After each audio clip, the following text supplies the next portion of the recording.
Dear friends, thank you very much for coming for our 5th philanthropic roundtable. Just a few words. I just want to explain to you how we decide and why we decide for this roundtable to speak about e-philanthropy.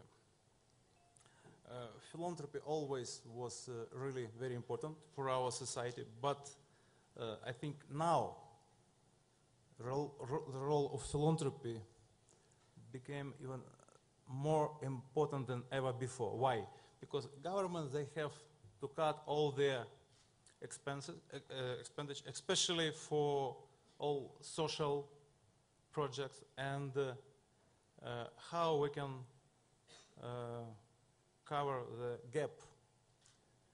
And I think philanthropy, the increasing efficiency of philanthropy, this is only one way to solve this problem, and we can see only one really revolutionary, efficient tool for that. This is internet. We really believe to the power of internet for increasing efficiency of philanthropy.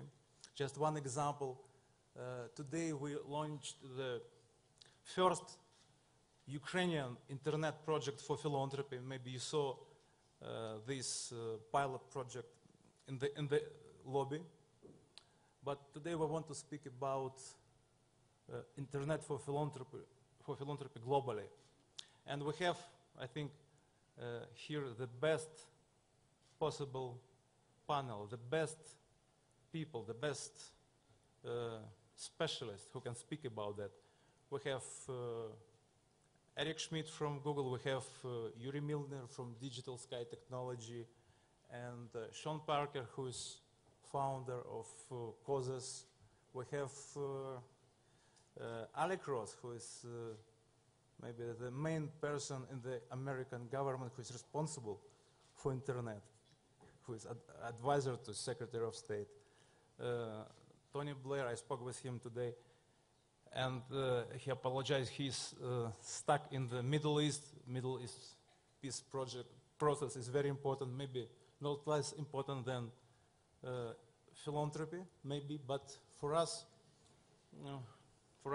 it's a pity he is not with us. But one of my explanations that maybe people in the Middle East already learned the power of internet, and they maybe didn't want to allow him to participate in the discussion how we can increase efficiency of internet.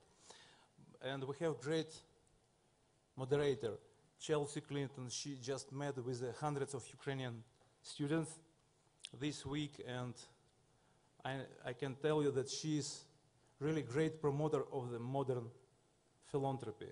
Dear friends, floor is yours, and Chelsea, please, you are master of this ceremony. Please, floor is yours.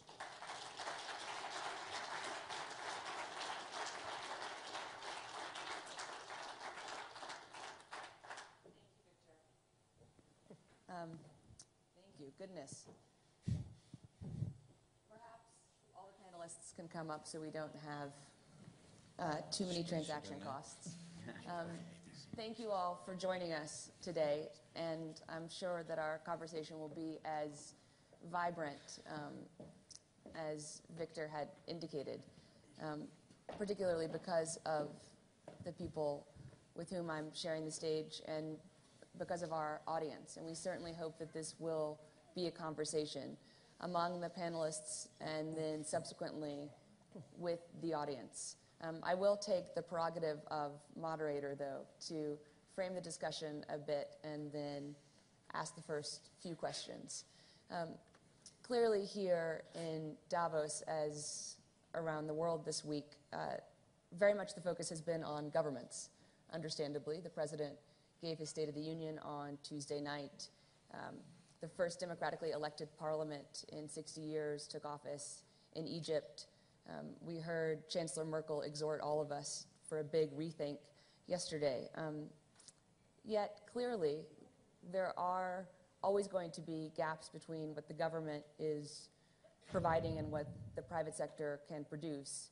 And into that gap, which is painfully large at the moment, both within countries and between countries. There is a role for the non-governmental sector, for the social sector, and for philanthropy. That's not news. What is news, I think, is really what has happened in the landscape of philanthropy in the last few years. We saw the adorable video that inaugurated the panel. And to give some framing statistics, in 2001, at least in the United States, 4% of Americans had ever donated online.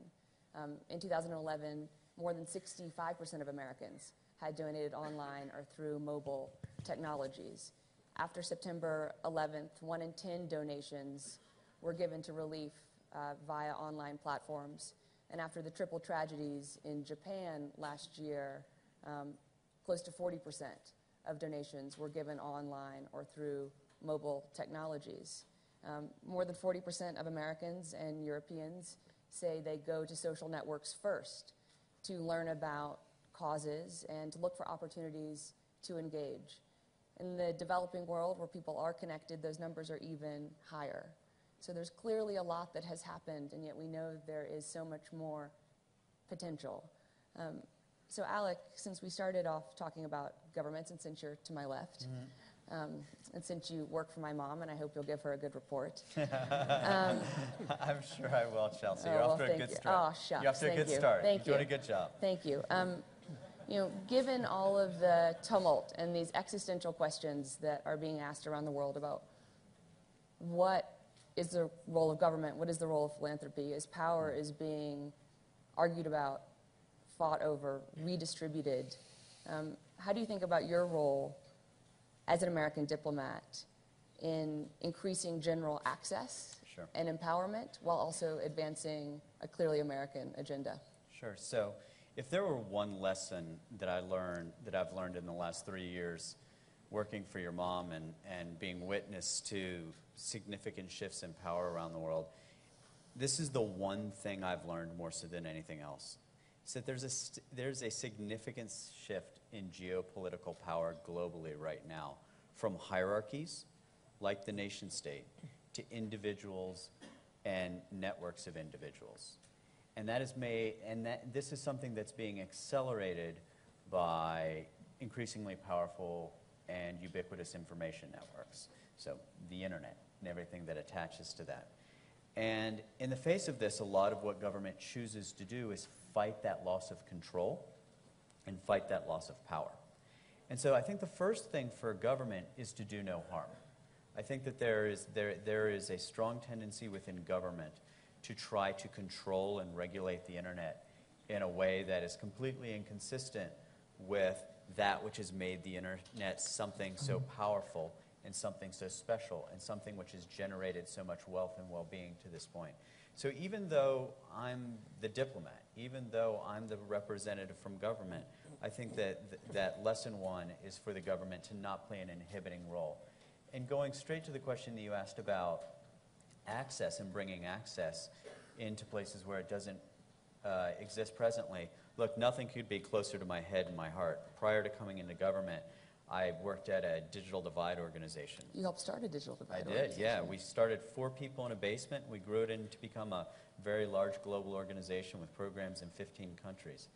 And the thing that government can do is make sure that the regulatory framework has a very light touch, that it lends itself to investment and competition, and that incentives be put in place to bring those who aren't yet market worthy, so to speak, those who do not yet have household incomes that are attractive to telecommunications providers, but to try to give a little bit of a lift. So for example, the best example of this in the United States was the 1996 Telecommunications Act, where the internet was brought into every American school.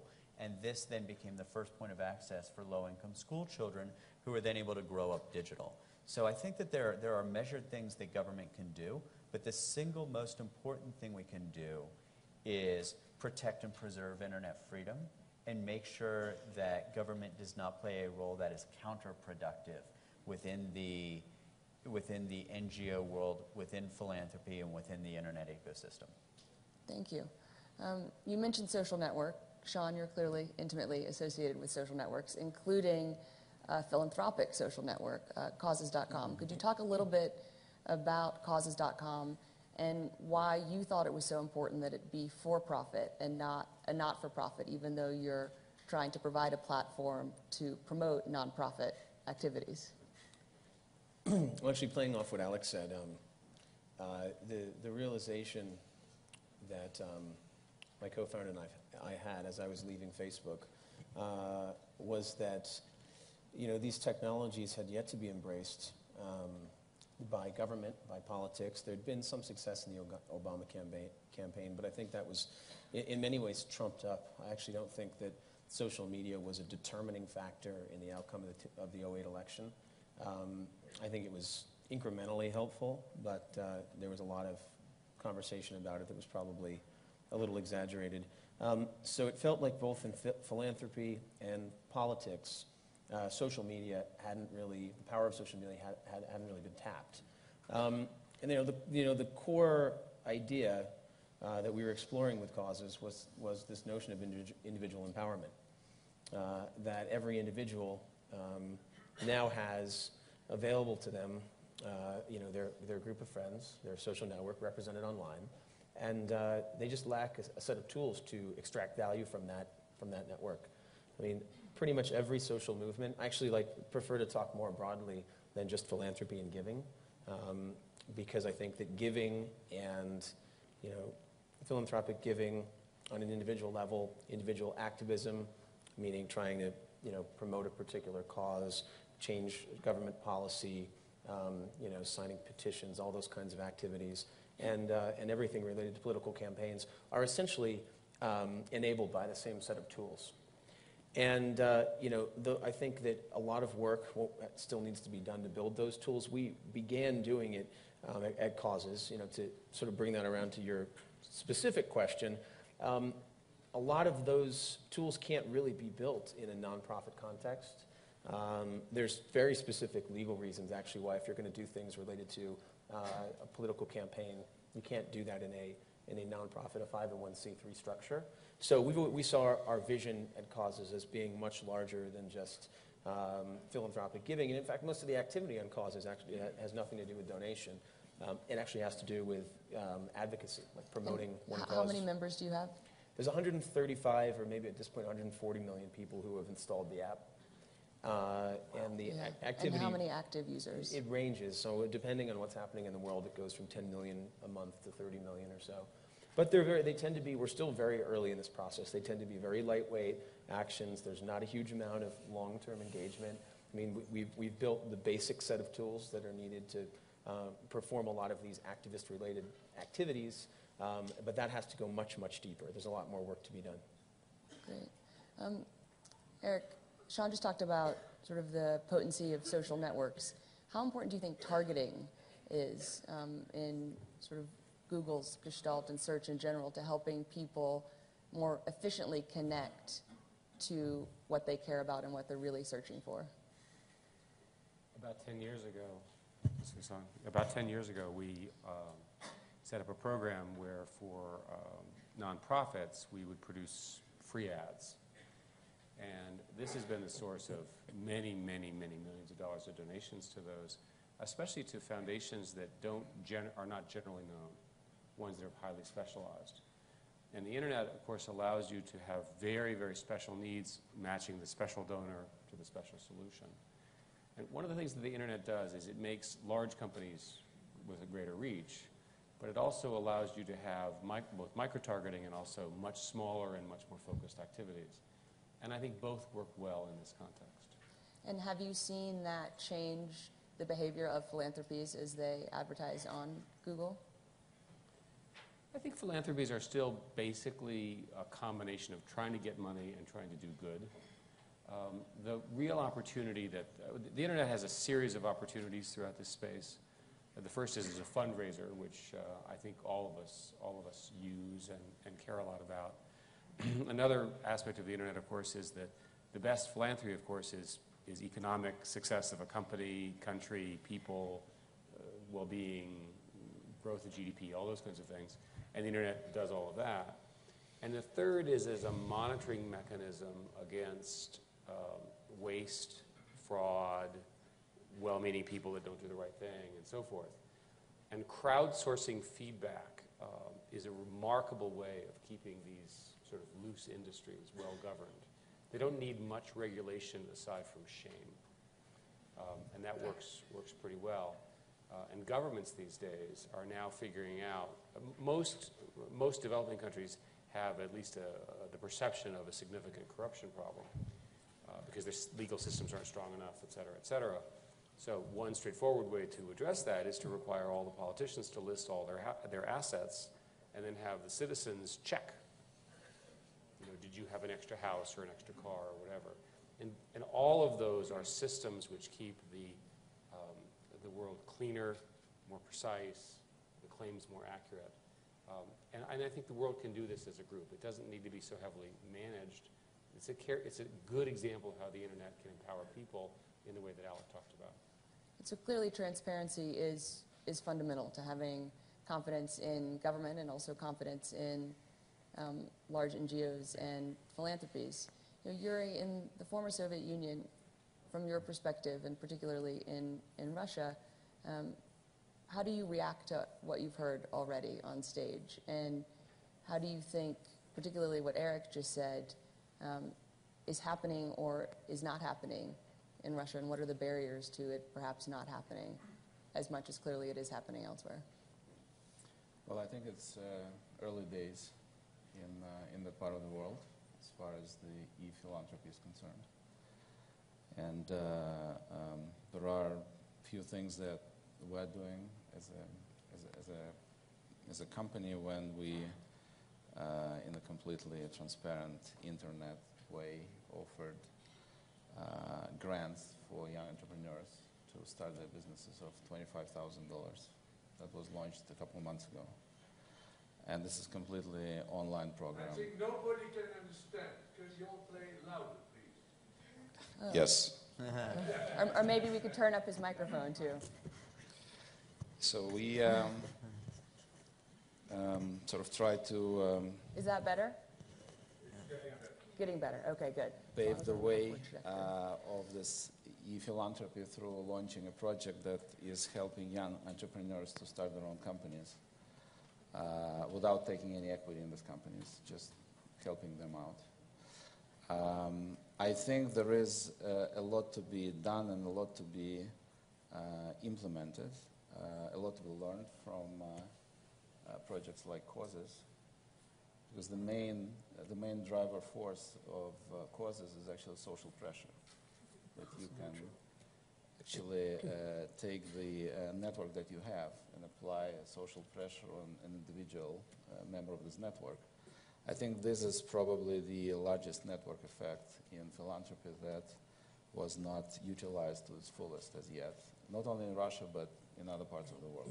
But I think the genius of Causes was that it actually took this particular concept and tried to, for the first time in the world, tried to really make it public. Did you want to respond to that, John? I mean, one of the things that we were, one of the factors we were picking up on in launching Causes was that nonprofits had become increasingly top-down over the last 20 years or so.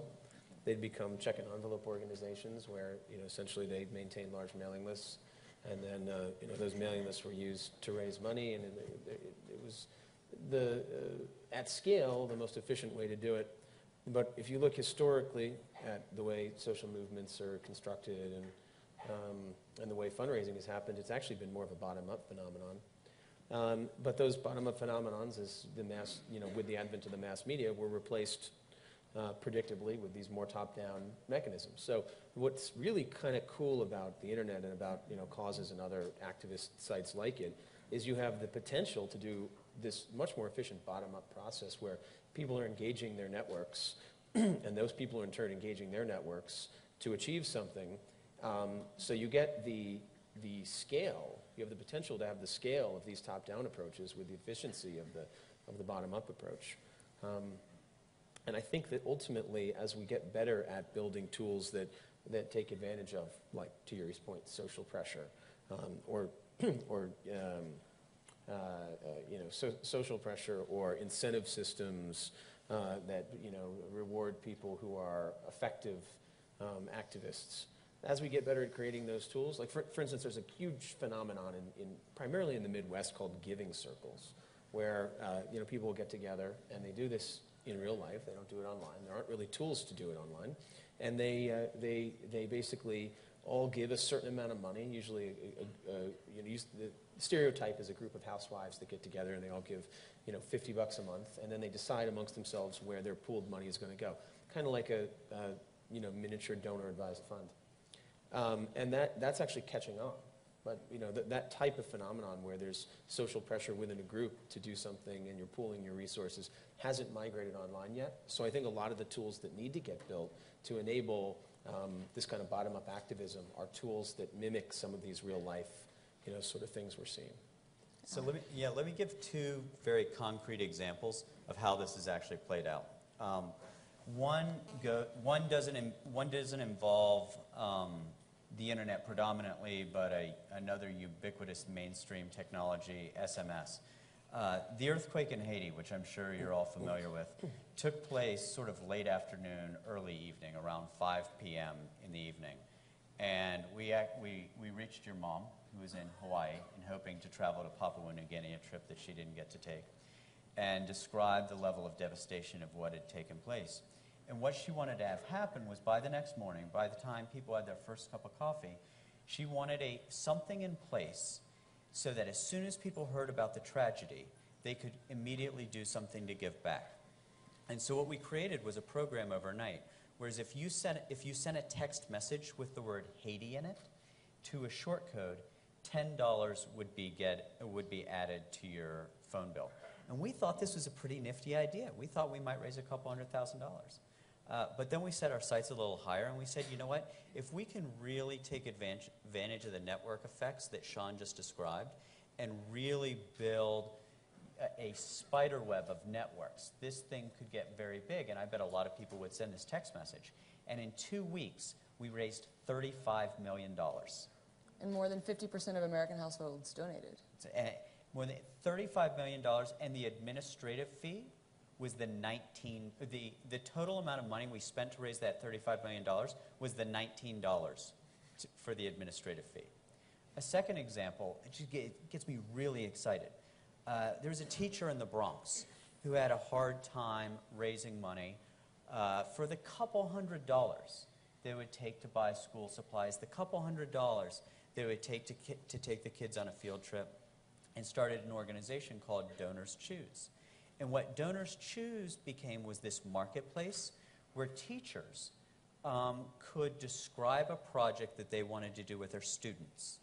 And then very small donations could be made online to help this very specific in-classroom project. Kind of a nifty idea, right? Over $100 million has been funded and helped 6 million children in more than 100,000 classes. This is unbelievable. So it's chapter 1, page 1. Sean's absolutely right that we still need to see sort of offline pressure really migrate online. But what we've seen are some really interesting innovations like these two, where the masses, who themselves might just be able to give $5, $10, or $20, using network effects, it can be big. You can raise $35 million in 2 weeks. You can raise over $100 million over the course of a very few years to help classroom teachers. And I think this is a very exciting model of e-philanthropy. But Alec, the other thing that happens now is that you can tie the fundraising to the outcome. That's right.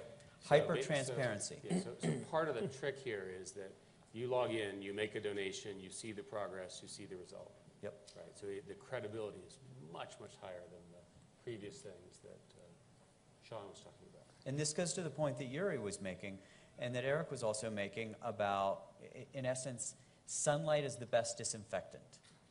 If what you care about is creating efficiency in the marketplace, knowing exactly where your dollar is going into these micro projects actually increases the efficiency of philanthropic marketplaces. So you might think that distributed philanthropic marketplaces involving a lot of people would be more prone to waste, fraud, and abuse. But in fact, it's the Yep. obvious because you have more people watching, Yes. and everything is tracked very, very carefully. Kiva does this. There's a whole bunch of these. A nonprofit that Sean supports called Charity Water does a brilliant job of this, where you can make a donation for $4, and you can see the exact $4 going into a very specific water well project. I didn't realize you were so familiar with my philanthropic portfolio. Yeah, but you've done a great job of using your offline celebrity to drive awareness of charity water, and you've helped get a lot of people access to clean water because of it, Sean. Thank you. This is a really important point that's being made. That gets back to this idea that there's something very different about this combination of specificity and a personal connection, which happens in a bottom-up way, and the kind of scale that can be brought by the internet. And the intersection of those two things is tremendously powerful. Donors Choose is the best example of this. We've learned a lot by watching what's happened on Donors Choose. You get into such a level of detail when you choose a project, and then Donors Choose ensures that when a project is fulfilled, you're getting some feedback from the classroom, from the teacher, from the students. You're getting letters from the students. So you have this very, very personal connection. Ordinarily, that would have the overhead required to do that would have been prohibitive. And there have been examples of this in the sort of offline giving world. It really is a modern version of like the old Sally Struthers type of thing, where they would kind of try to give you a photo of the child you were helping and things along those lines. So it's not a new idea, but what we've found is that idea is absolutely critical to making online giving work. And in order for charities to tap into this enormous potential stored value of online giving, they have to adapt to this new paradigm. They have to start to realize that they need to create this feedback loop, this very tight feedback loop between the giver and the recipient of the funds. And to the extent that they can projectize what they're doing, rather than just raising money in some big general fund, but actually break it up into little projects, the satisfaction that their donors get, and the virality of those campaigns, and ultimately the ability to raise a few $100 million in over a course of several years without the traditional kind of top-down direct mail campaigns. Ultimately, that's how they have to do it. And we're trying to make this shift at Causes right now, realizing that initially we supported 1.5 million nonprofits, which is essentially every registered 501c3. Turns out most of them just aren't equipped to interface with us in that way. So it's actually a lot more effective for us to focus on the 10,000 or so nonprofits that are able to plug into our system and feed data back. Ultimately, I think we need a more generalized set of tools so that any nonprofit can have the kind of success that Donors Choose has been able to have, building everything in a proprietary, custom way. John, I think what you said in terms of the 10,000 that can plug in, I'm sure that number is growing every month. I mean, certainly these online platforms and online marketplaces have significantly affected the way traditional philanthropies do business. So in 2010, for example, the Philanthropy 400, the 400 largest philanthropies in the world, for the first time, each one of them published some form of annual report, because there was a sense that there had to be accountability.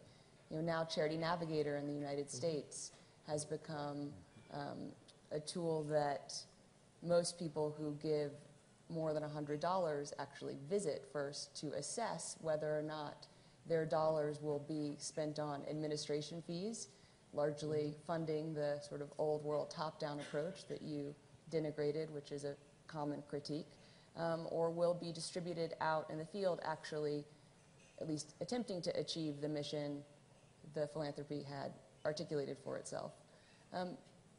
Eric and Yuri, what do you think in reaction to what Sean had said about sort of the next generation of tools? Are these tools that each of you are working on either for other purposes that could be recapitulated for nonprofit marketplaces or single nonprofit organizations, or are you actively thinking about how to engage nonprofits directly? So I want to make one example closer to China. There is a not so well-known project called YY. Have you heard about it? No. Have you heard about YY? So YY is a sort of a project below the radar screen, but in fact it generates more voice traffic than Skype, multiple times more. And what it does, it actually helps people to donate not money, but services and skills.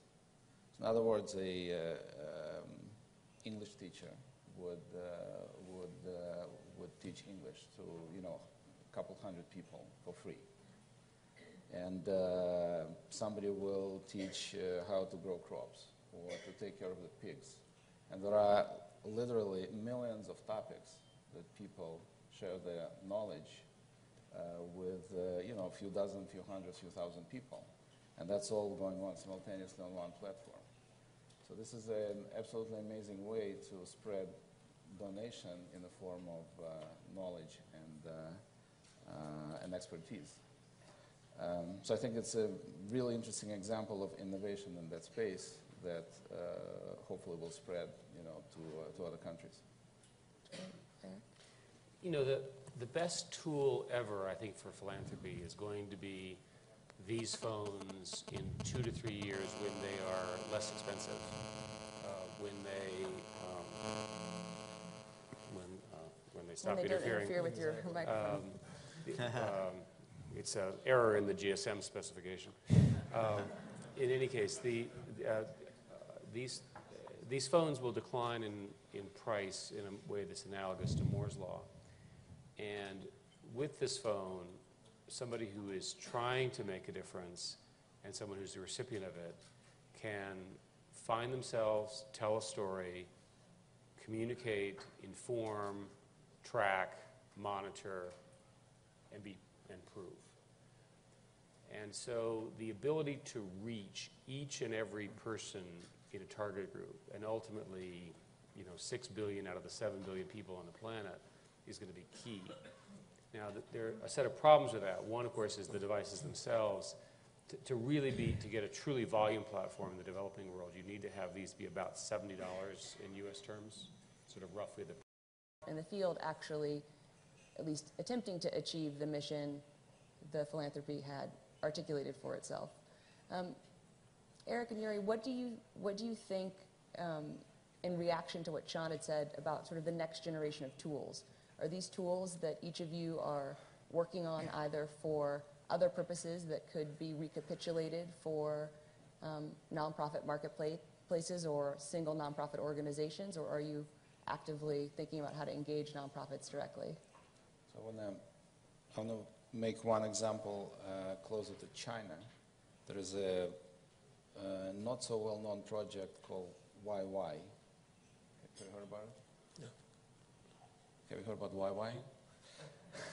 So YY is a sort of a project below the radar screen, but in fact it generates more voice traffic than Skype, multiple times more. And what it does, it actually helps people to donate not money, but services and skills. So in other words, a English teacher would teach English to, a couple hundred people for free. And somebody will teach how to grow crops or to take care of the pigs. And there are literally millions of topics that people share their knowledge with, a few dozen, few hundred, few thousand people. And that's all going on simultaneously on one platform. So this is an absolutely amazing way to spread donation in the form of knowledge and expertise. So I think it's a really interesting example of innovation in that space that hopefully will spread, to other countries. The best tool ever, I think, for philanthropy is going to be these phones in 2 to 3 years when they are less expensive, when they they stop When they don't interfering. interfere with your microphone. It's an error in the GSM specification. In any case, these phones will decline in price in a way that's analogous to Moore's law. And with this phone, somebody who is trying to make a difference and someone who's the recipient of it can find themselves, tell a story, communicate, inform, track, monitor, and prove. And so the ability to reach each and every person in a target group, and ultimately, 6 billion out of the 7 billion people on the planet, is going to be key. Now, there are a set of problems with that. One, of course, is the devices themselves. To get a truly volume platform in the developing world, you need to have these be about $70 in U.S. terms, sort of roughly the price point today. These are obviously hundreds of dollars, but that's coming. And the second thing, of course, is the networks that they speak with are still overpriced, especially in developing countries. But there's a lot of people working on those problems for many reasons unrelated to philanthropy. So it's reasonable to expect that will change. So today, the donor cycle, which is you tell a generic story, and you do it around a specific target group, ultimately becomes the personal connection, this family, this problem, this issue, which I think ultimately will motivate people around the world even more effectively. And this is a great transition to be able to talk about the menstruation of dairy cattle. Obviously. Obviously. So a real-world application of what Eric just described is in East Africa. Over the last couple years, there has been this surge in mobile phones. And for a very small amount of philanthropic dollars, $5,000, there was a contest called Apps for Africa. And the purpose was for apps developers in Kenya, Uganda, and Tanzania to try to solve problems, local problems of civil society providers and the local agricultural community. And the winner was called iCow. And it is literally a mobile app which can also work on an SMS base, where literally you are tracking the menstruation cycles of dairy cows to increase the breeding yield of your cows and to also know when to do the milking cycles. This is nothing we would have ever come up with in Washington. For these $5,000, there are now more than 10,000 almost sustenance-level dairy farmers who now are practicing far more efficient and effective dairy farming because of a $5,000 apps contest leveraging the personal infrastructure that Eric just described. Because if you go out, the Maasai now have these cell phones. These sustenance-level dairy farmers around Tanzania and Uganda have these cell phones. So what Eric was just describing can manifest itself in the most fascinating ways. And I guarantee you, none of you here in Davos would have thought about the menstruation of dairy cows in East Africa. So clearly, I think that sort of necessitates the question of going back to Donors Choose. How do we empower people to not only help solve their challenges, but also prioritize the questions they want to ask? So that it's not only us in Washington trying to fabricate whatever app is what we think the right answer is for more efficient dairy farm markets or wheat markets in East Africa, but how do we tap into what questions people are truly most concerned about, either domestically in the United States, in Russia, or around the world? I think that gets back to this question of individual empowerment. What tools need to be built, which are platform-level tools that are generalizable enough so that large numbers of people can take advantage of them and apply them to their specific problems in their specific areas. And I think that those of us who are developing these tools need to look at these success cases like Donors Choose and try to own in on those factors. So, Donors Choose and Charity Water have in common this notion that there's kind of a dollar for dollar, or like every dollar that's donated goes into goes directly to the charity. the American sort of philanthropic giver, the average philanthropic giver, is getting more sophisticated, and they're becoming more aware of things like operational overhead and the efficiency of their charities. Charity Water's done incredibly well by having a side fund that's funded by people like me that basically provides the salaries of the charity, and then their public fund where every single dollar goes into drilling water wells.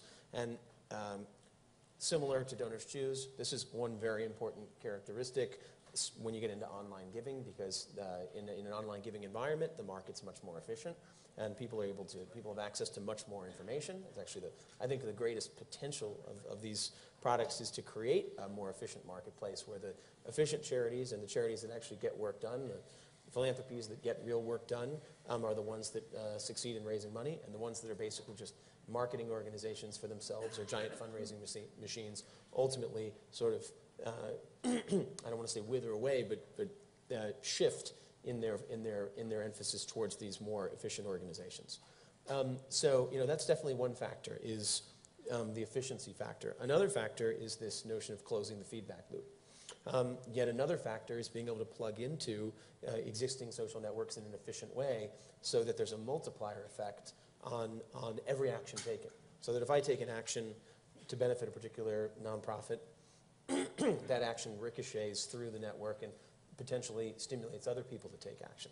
I think the final thing is actually looking beyond philanthropy and realizing, and this is very much in line with the point you were making a second ago about this app contest, that philanthropy may not be the correct lens through which to look at how problems are going to be solved how social problems are going to be solved by social media. So much of the problem solving happens kind of automatically. I mean, social media enables people to do a lot of the things for free that once cost a lot of money. If you look at like what the One campaign, not to, they're a great organization, but if you look at a lot of what they do in terms of raising awareness, building a mailing list, trying to communicate with those people, keeping this issue of development on the national, international agenda, a lot of that happens basically for free and automatically using something like Facebook or something like Causes on Facebook. So many of the things that charities typically spent large amounts of money and therefore had to raise money in order to do can now be done very efficiently without fundraising.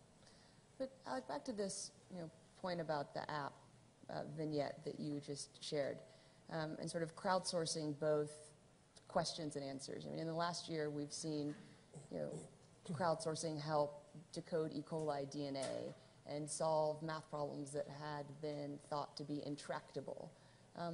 Really, what is the role of crowdsourcing as a phenomenon, and as in, to Sean's point, in franchising more people, since we know that some online gamers were fundamentally important to particularly cracking the E. coli DNA, who might not be in this conversation, who might have never come into this room having seen the title e-philanthropy. How do you think about that? So it's really interesting. Part of what you talk, at the core of crowdsourcing is giving up control. It's fascinating. What you're doing is you're taking a very small circle of philanthropists, of executives, of whomever it is you've brought together to solve a problem or what was historically a closed setting, and you are saying that the wisdom of the crowds is somehow greater than, more efficient or more effective than, the small network that you had previously brought together. This is an occasionally controversial proposition. What I would say is that curation matters. You can't just put out a problem, sort of spew it out. There are lots of... It has to be specific. It has to be specific, and it has to be curated. There's actually a professional mechanism for doing intelligent crowdsourcing. I also think that, and look, this is where I fall short of being a cyber utopian. I also think that there are certain things that ought not be crowdsourced. So when I think, for example, and maybe I'm just wrong about this, but when I think, for example, about the formulation of our foreign policy, maybe there are general questions that we can put out there, but I personally am not willing to say, how do we deal with the possibility of a nuclear Iran? Whatever you all decide is what we're going to do. So I think that there are limits, but I think particularly in areas like scientific exploration, looking at questions that have vexed us of a technical nature.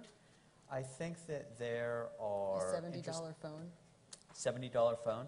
I think that there are interesting opportunities there, but I do think curation matters. IBM and others do a very good job in creating platforms so that you're not just sort of throwing this out to the masses, but there's actually an intelligent process for crowdsourcing. So this is a case where I'm not as utopian about it as some people, but I am excited about the possibilities. Yuri, you were nodding. What? You were nodding at times while Alec was talking. Do you want to comment on? I only partially agree with that. Maybe I should say something like this, but I think it's the picture is incomplete when you are talking about crowdsourcing. It becomes complete when you are talking about crowds and computers put together, and basically helping develop the algorithm.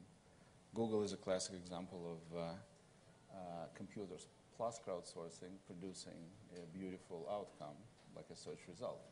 I mean, it's definitely neither complete automation nor complete crowd. So I actually strongly believe that if you put a lot of people together and a lot of computers together, and yes, a little bit of curation to set the rules, some amazing outcomes can follow. Sean, did you?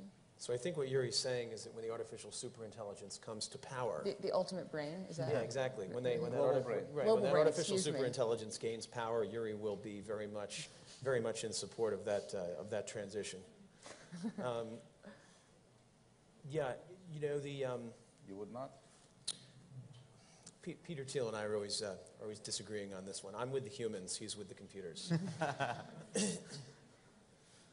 And Yuri doesn't think you have to choose. Well, Yuri's just going to get a piece of equity in it. So. Right. Yuri's the man behind the curtain. I know that we wanted to leave time for a couple of specific comments from the audience and also for questions. So I don't know if now's the right time to segue. Great. I guess since I have the microphone, I have the pleasure of going first. Elizabeth Buse with Visa. And I actually have a comment and I have a question. First of all, I think it's really important to be talking about all of this mass philanthropy, especially now. I mean, those of us who've been at the conference for a couple of days have heard that faith in business and in government has fallen even further. So to be able to look at a topic like this that looks at mass empowerment, I think is very important. Technology, as we've heard from all of you, increases access, it increases awareness, it increases accountability. I think importantly, it also increases immediacy. So if we can shorten the time between the decision being made to donate and the fulfillment of that donation, we don't lose the moment, and importantly, we don't lose the payment. And I think, because I'm in payments, I think about what role global payment companies play in making a reality what all of you were talking about, this possibility of many-to-many donations. And I think access to secure, convenient, global electronic payments will be important for us to go from page 1, chapter 1 to the full book.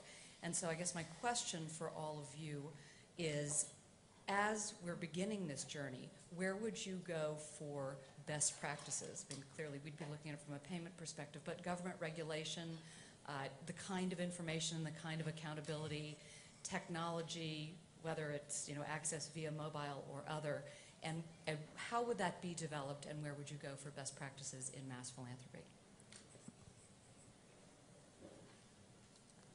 Well, I'll talk about the government regulation piece.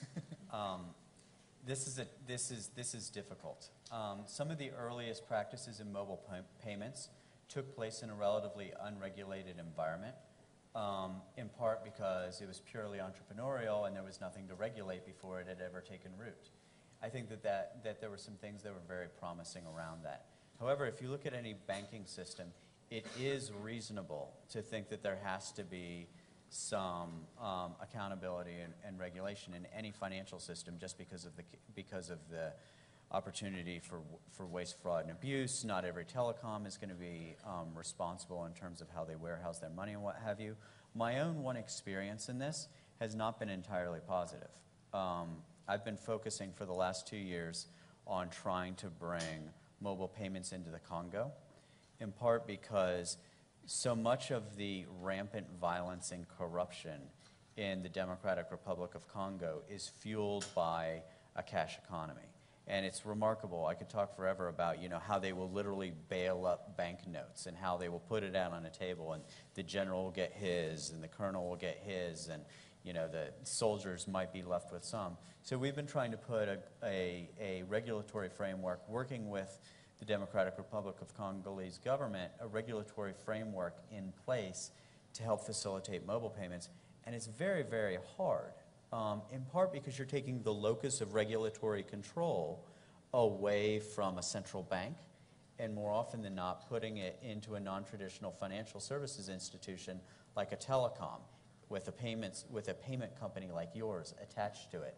So while there are exciting things that have happened with M-Pesa in Kenya, while there are exciting things that have happened in other parts of the world, I think that we actually have scant best practices, and we've got a long way to go.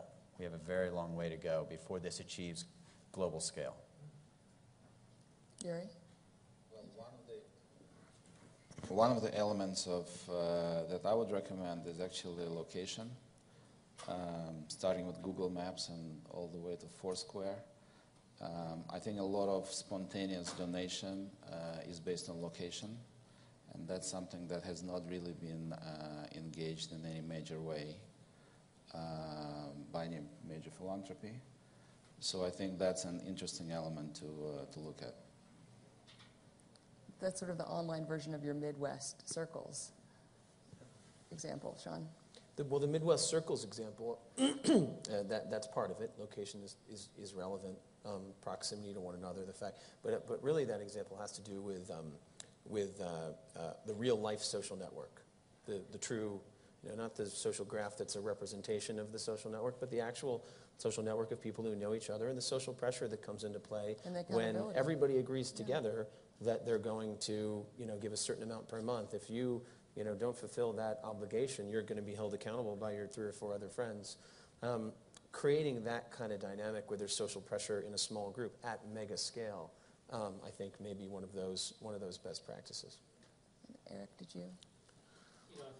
Thinking out loud, it seems to me that there's an opportunity for an open source team to build a common best practice framework that would answer your question. All the people who are involved in this are trying to make the world a better place. They're not trying to make money from it or anything.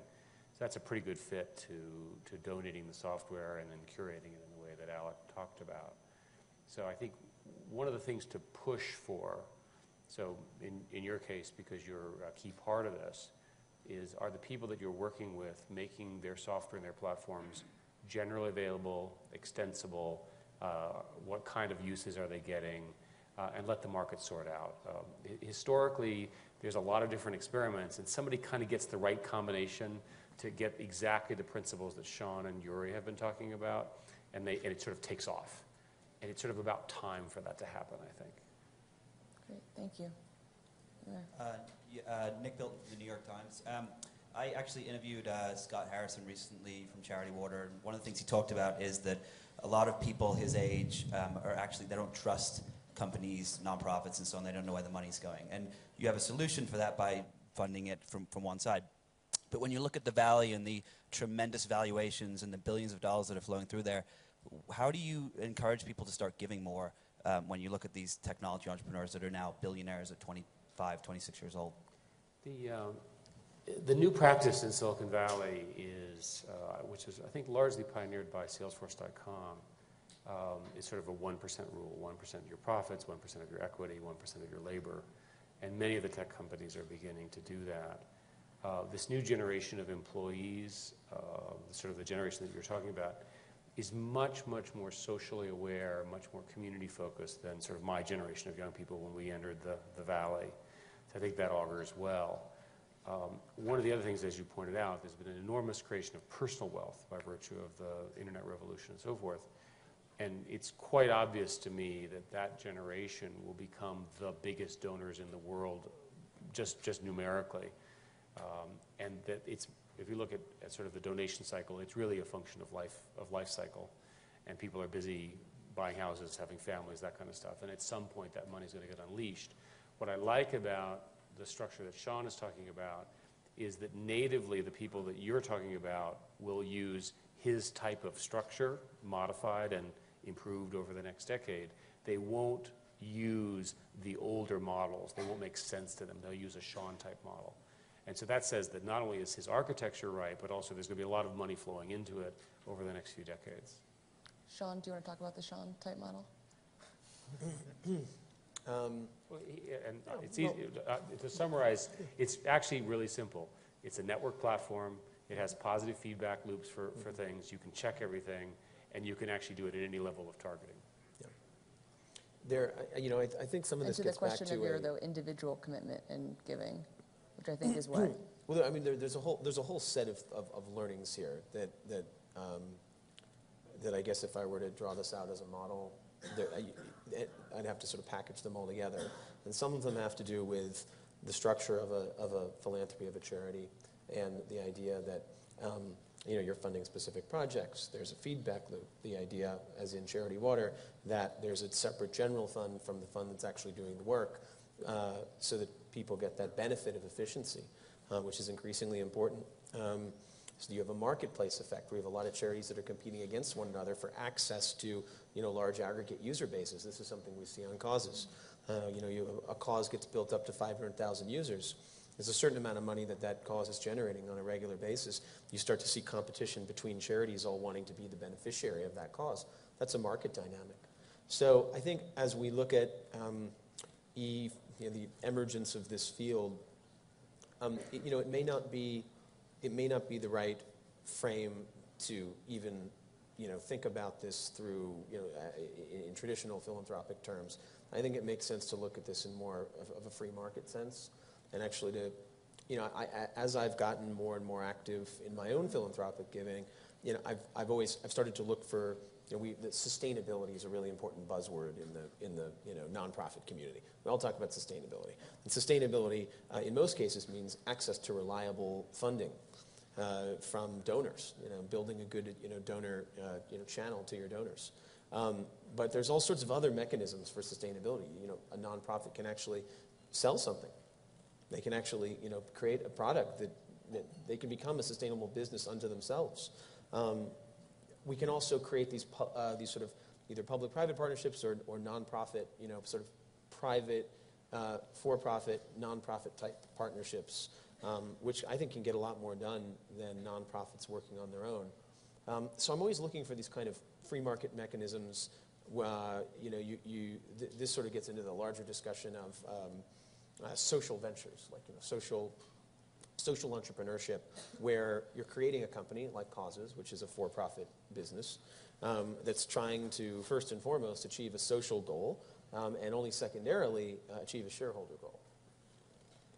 The double bottom line. Yeah. Alec? If I were to add one point to that, leveraging Sean's discussion about the role of the free market, particularly given this audience, those of us who still impact the degree to which there is or is not internet availability and use in our countries, there is a significant barrier to entry to participate in any of this if you are not yet online. There are 7 billion people on planet Earth. Only 2 billion are on the internet. The McKinsey Global Institute did what I thought was a very important study in May of this past year, where it actually looked at the economic causality of internet access. And it's very interesting. I mean, what we see right now is that the internet and internet-related industries tend to have an impact of about 3.6% to 6% of GDP, 6% in the most highly developed countries. But importantly, it makes up 21% of the growth in GDP over the last 5 years. So if you're in an environment that is disconnected, you're disconnected from the knowledge-based workforce, you are disconnected from economic opportunity, you are disconnected from the availability to avail yourself of any of these programs. So the platform for engagement in any of this is internet access and internet use. So that job remains undone. The slope on the graph of connectivity moves ever upward, but we do need to think about those things that we do as a society, as we do as public sector and private sector leaders, to help accelerate connectivity from 2 billion to 3 billion to 4 billion to 5 billion as quickly as possible. Because absent that, what we're doing is we're creating a starker bifurcation between the haves and the have-nots. The digital haves and the digital have-nots. I think we have time for one more question. Yes?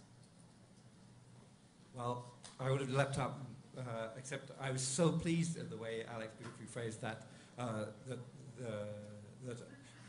in fact, I would... And Tim, you give have a to say, huge this is the emphasis inventor on of the Yes, World Wide yes, Web. and It is- please disclose. identify yourself. We need to take a minute to introduce Yes. Yes. It's Sir important. Tim Berners-Lee, the inventor of the World Wide Web. So,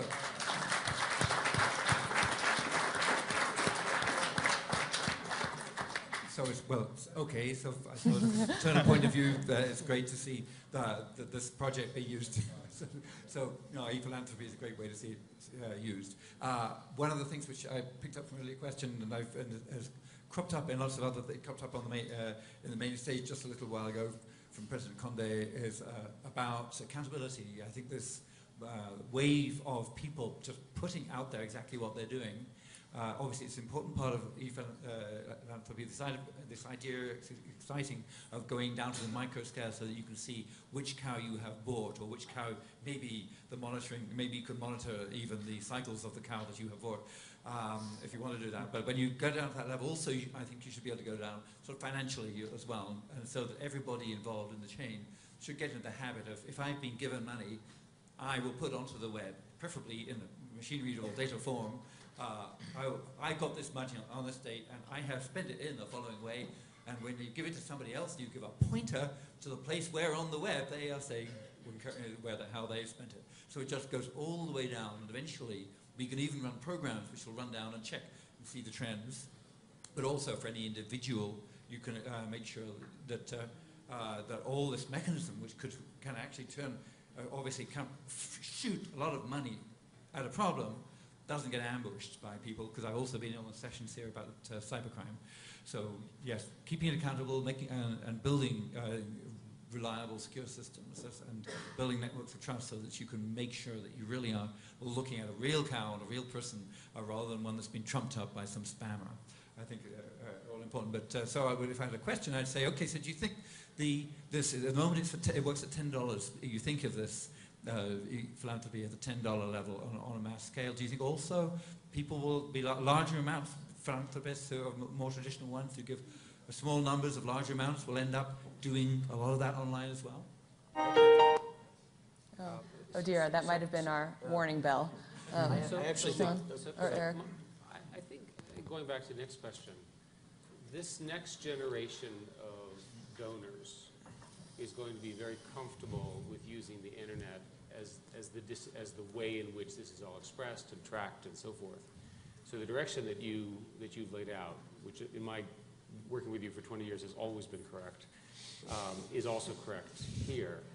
And the computer science, as you know, allows you to have infinite scaling, infinite amounts of data. So no matter what the donation scale, we can get down to the kind of tracking of what is happening and then show it in aggregate form. This will affect the current incumbent organizations who are not sufficiently skilled to be able to use these tools, but they'll bring in new talent and they'll learn how to do it in the same way that other institutions who have never really had a web presence will ultimately find the web presence as the fastest part of the growing way in which they raise revenue or raise their impact. I think this is a really important question, and it gets at the precise core of my complaint with my quarrel with the world of philanthropy and charitable giving. I'm not entirely convinced that the tax-deductible 501c3 is the most efficient vehicle to produce social good. I think that in these early days, however, products like Causes and a lot of other, and Donors Choose and so forth have had to have 501c3s backing them up for precisely the problem that you're highlighting, which is fraud.